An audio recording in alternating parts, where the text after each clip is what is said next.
have another friend who is also a global trends expert. David Kleeman is here, and I've been looking forward to this session since we started planning this event last year. Is my kid addicted to tech? Am I? And he says no. So can't wait. The jury is out. David Kleeman from Dubit.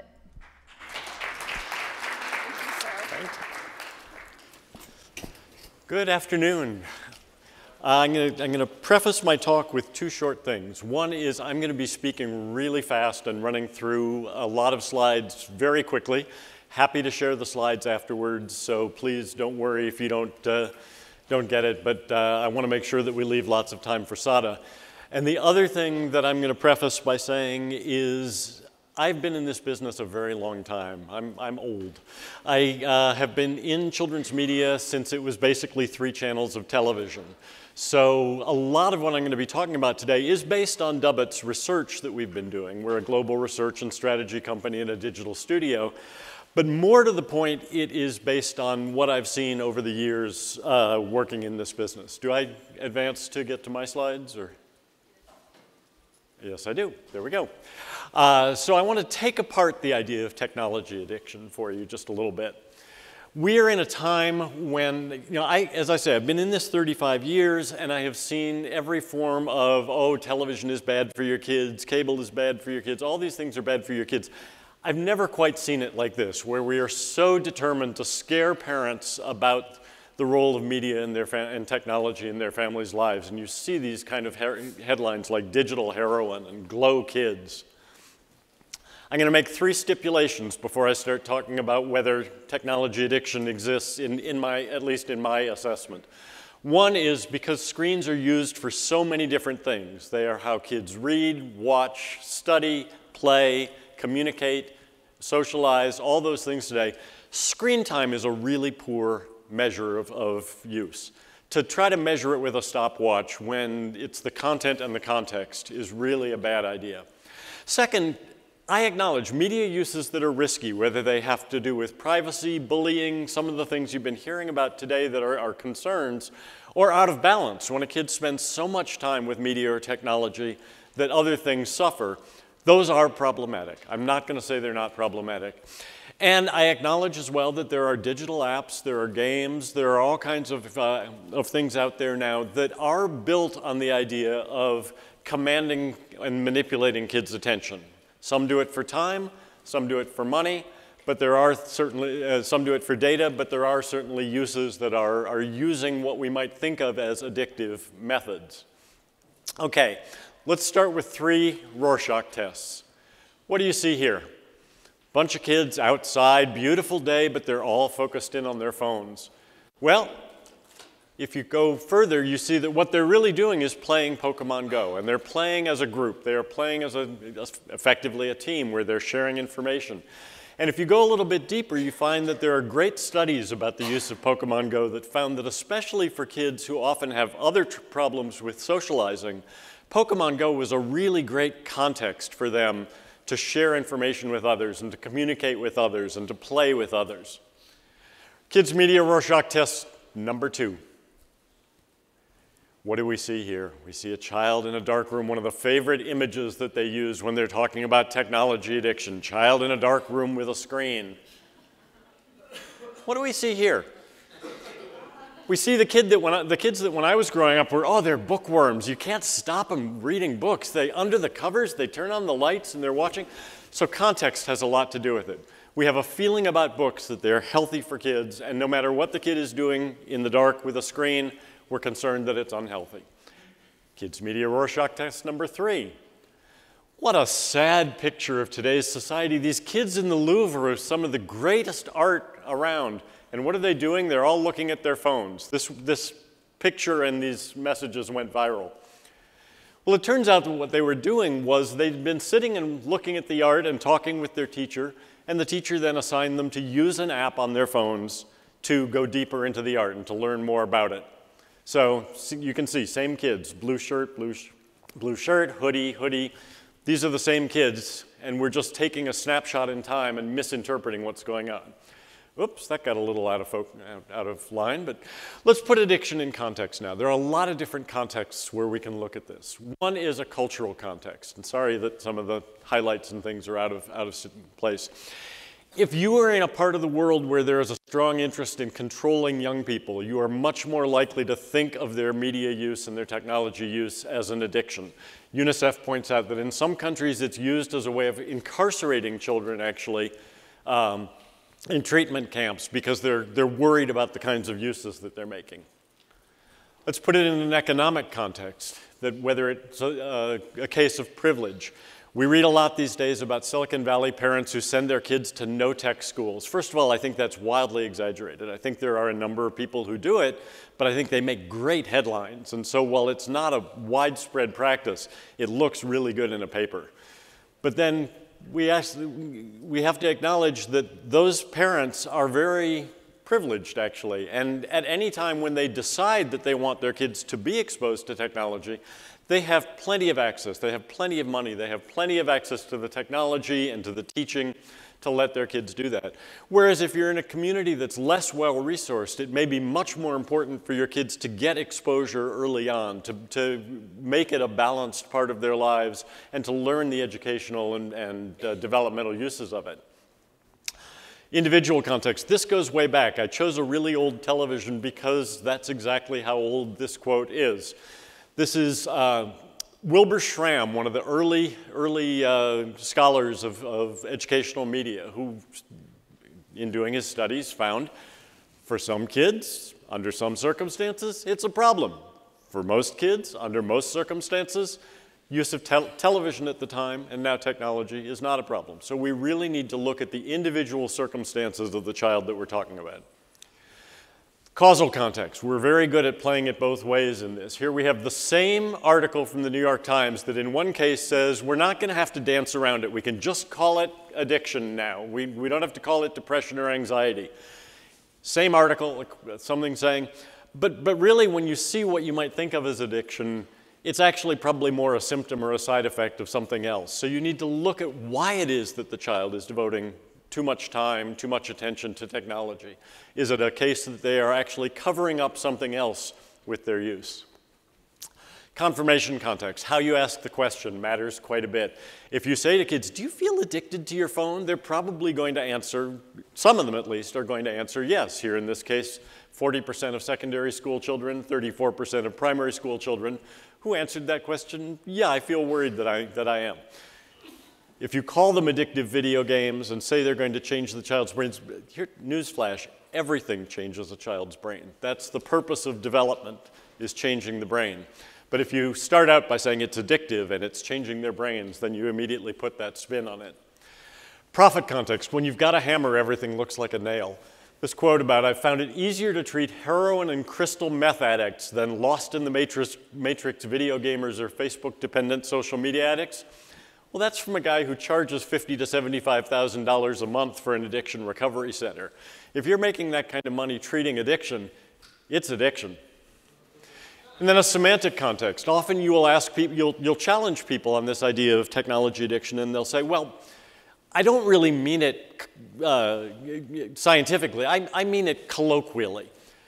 That's fine, except and this slide has really gotten messed up. But what it does when you do that is it allows, first of all, it's a clickbait way of saying it. If you say addiction when what you really mean is problematic use, then it's a great clickbait issue. Oh, my kid may be addicted? I better click through and read this. Second of all, it allows the press to use terms like that. If I use it colloquially, the press is able to use it colloquially, and it just gets furthered. Oh, these poor slides. So if it's not addiction, what is it? One of the differences that we see in media use that I think that makes it different from addiction is that with a chemical addiction, you actually develop higher and higher tolerance for it. You need more and more of it. And we don't see that right now as a function of screen time. Second, with most addictions, stopping is the only solution. If you are addicted to alcohol, if you're addicted to drugs, you can't just say, well, I'll just have a little bit. And that's not the case when it comes to media. I mean, we cannot at this point, it is so pervasive and so embedded in our lives that it would be impossible to say, you have to cut it out entirely. You have to stay away from your phone, your television, your tablet, your telephone, you know, all these things. So I like the definition that's been put forward by Jenny Radesky, who's the representative of the American Academy of Pediatrics on these issues, who uses first of all, she says, let's not talk about addiction because that is it's early childhood. It is way too early to call these kids addicted, and all it is doing is scaring parents. So she uses the term functional impairment, which I like very much, because it talks about getting to the root of the behavior. If media use becomes a problem in the family, then let's look at why it's become a problem. Let's look at what the other factors are that are going on there, and let's treat those factors, not the media use, as the problem itself. So what do we do? Just a couple very quick things before I wrap up. Tools for parents. We're about to talk with Sada from Vimana, and he's going to talk about one of the tools that he's developed. Facebook has developed tools, Apple has developed tools. There are a lot of tools out there that we can use to help parents manage media use within the family, often in very positive ways. Ethical media design. Warren Buckleitner from Children's Technology Review is here, and he does some of the best work out there on looking at the role of media in families' lives and talking about ethical design, talking with content creators about how to design ethically. I'm headed off to a conference in Denmark in 2 weeks that is going to be, it's a second iteration of a discussion of developing ethical design principles for content creators. Media literacy. I'm on the board of the National Association for Media Literacy Education, so I wanted to make sure to work this in here. Applying clinical concepts to children's everyday behavior doesn't support them in developing healthy screen management. So if we work with them on media literacy concepts, then we are helping them become empowered users of it rather than letting it use them. That's where I'm going to stop for now because I want to make sure that we have time for some good discussion with Sada Malladi. He's the CEO of Vimana. I have here a handout. We were not able to get his slide up, I think, and so we've got a paper handout that will be available after the session. But with that, let me invite Sada to come up. He'll tell you a little bit about Vimana, and then he and I will talk.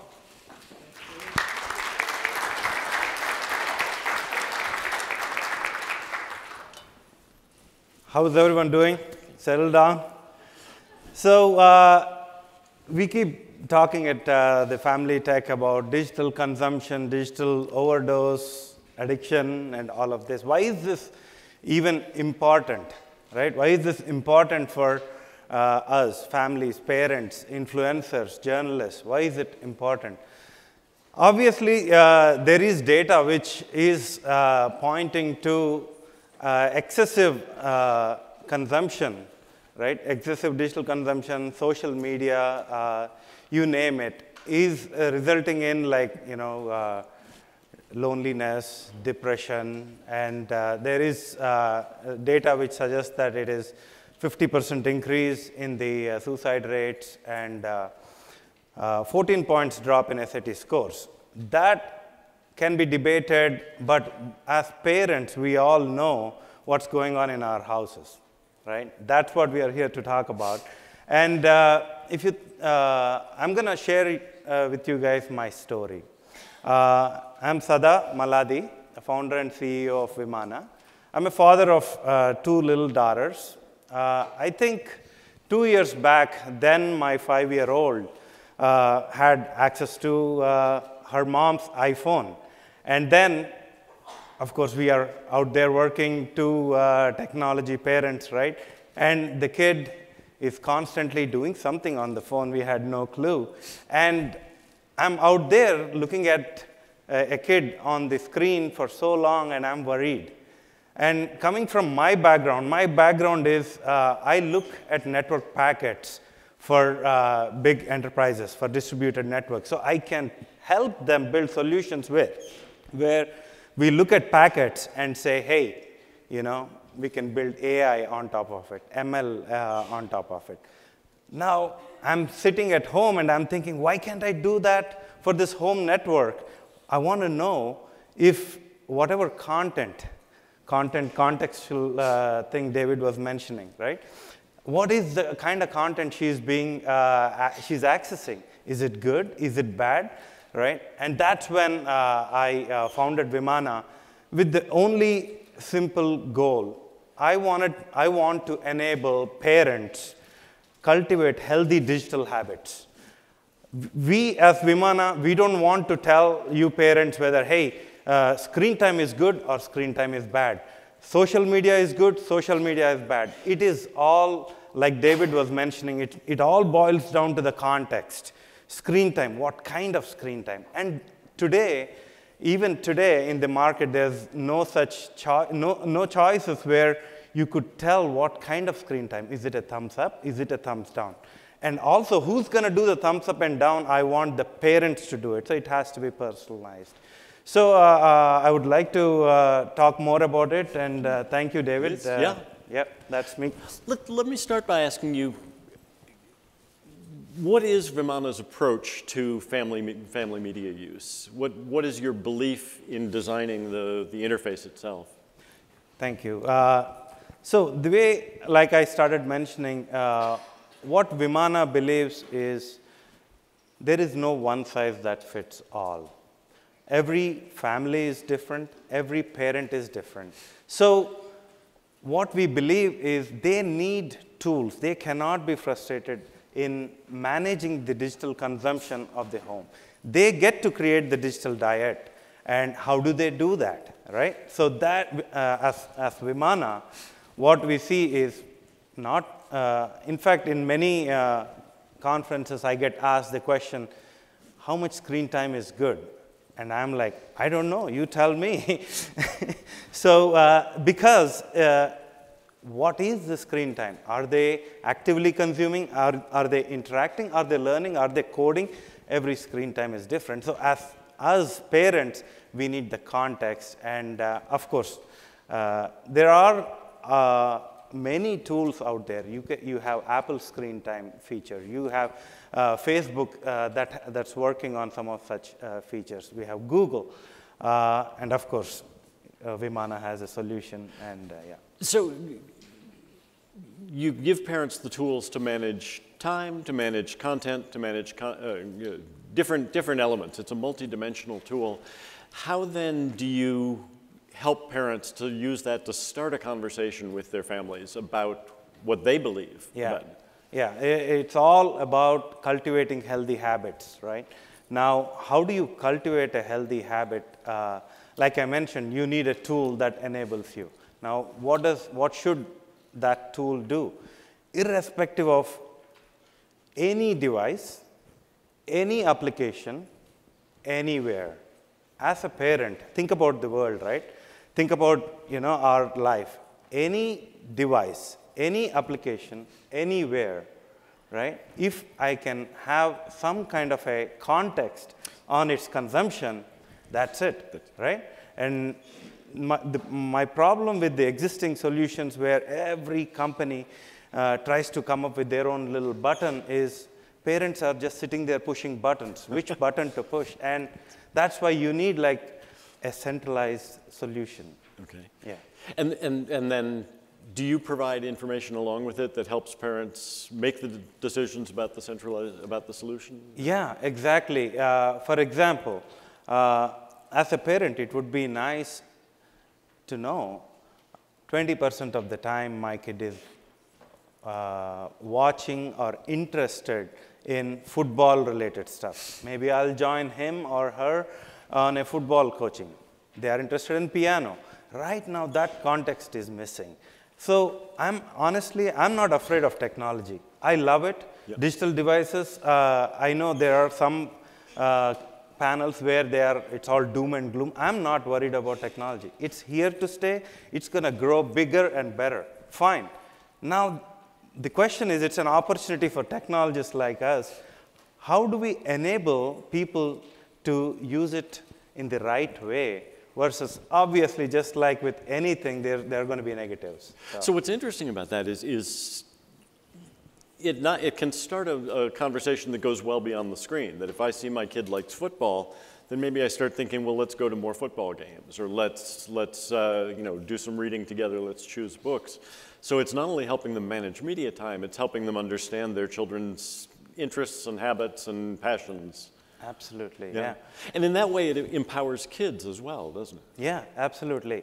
Because if you think about it, right, in the non-digital age, right, which is just maybe 10 years back, so we would incentivize our kids for doing chores, right? They do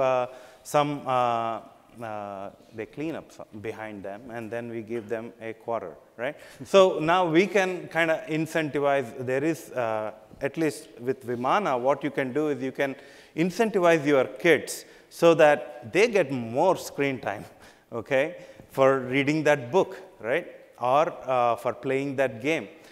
Imagine like on a Kindle, and I want to incentivize the kid for playing the Minecraft, right? If they read for 10 minutes, they get like, more. So that's how we can actually make it exciting. So I'm not worried about technology, and we just need good tools so that we all cultivate healthy habits. So we're pretty much out of time, but let me just ask you in 30 seconds to say, what does Vimana need next? What brings you to CES? What do you need to reach scale? Yeah, so we are seeking partners for Vimana. Like I mentioned, we are a technology company, and our technology stack can run on any ISP device or device manufacturers. So we are seeking partnerships in that front. So that is one ask. Now the other side of things is, like I was mentioning, about if every app has its own parental controls, parents are again confused. They are back to square one. So I'm actually, it's a plea to the influencers or the journalists in this auditorium to push all these companies like Google, Netflix, Facebook, Fortnite, give us APIs. We want to do more than what we are already doing. We want to give that one single button which a parent can push and be happy, believing that, okay, its parental controls is enforced across anywhere, any device, any application. So those are the 3 A's. Excellent. Thank you very much. Thank you. Sada will be in the back, I assume, able to answer questions. I've got one more session, and then I'll be in the back if you want to talk to me.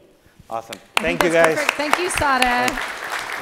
And one of the things that when I was talking with Sada earlier that you didn't mention, your device, if you have a VPN, you can track your children's devices while they're at school or away. Absolutely. And I think that's a very important piece of the equation as well, because we're not always at home now. We're quite often on the go. Correct. And you're reaching people where they are. Yeah, so when I say anywhere, that's exactly what I meant, where you want these ground rules, digital ground rules, to be valid even when the kids are away from the home. Today, most of the solutions seem to cater to when they are in your home. So that's the solution. Any questions? Or? What does the name Vimana, why did you choose Vimana? What does it mean? So Vimana, thank you for the question. What does the name Vimana mean? It's derived, it's a Sanskrit word from India. And what it means is a space shuttle, for intergalactic space shuttle, according to Indian history, mythology, right? So what we believe is just like a space shuttle can take you anywhere and give coverage anywhere across galaxies, we want our solution to give the similar kind of a coverage for their family, whether they are at home or anywhere. That's awesome. Thank you. Thank you, Sada.